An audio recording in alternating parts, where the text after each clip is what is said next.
Kapag tayo'y napapagod, kapag tayo'y nahihirapan, at kapag tayo'y nababagot, kapag inihigan po natin ang ating katawan, ang ating isip ay gumagana pa rin. Kaya mo pong patakbuhin. Ngayon, sa ating pong pag-isip, kinakailangang magnilay o gamitin po natin ang ating isip sa pagninilay. Ano po ibig sabihin ng pagninilay?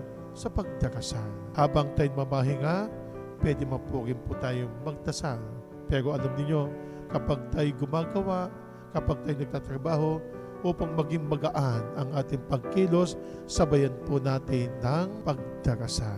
Ang Panginoong Diyos ay binibigyan po tayo ng mga pagkakataon. Binibigyan tayo ng panahon upang tayo po ay kumilos ng mayroong pagsunod sa kalooban ng ating Amang nasa langit. Kapag ang isang tao ay hindi kumikilos o gumagalaw, hindi malamang nag-iisip, hindi malamang nagtatrabaho, ano ang magiging sukli para sa kanya ng ating Panginoong Diyos?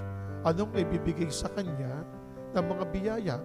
Gayong nasa kanya na ang ilang mga biyaya na dapat ay kanyang ginagamit.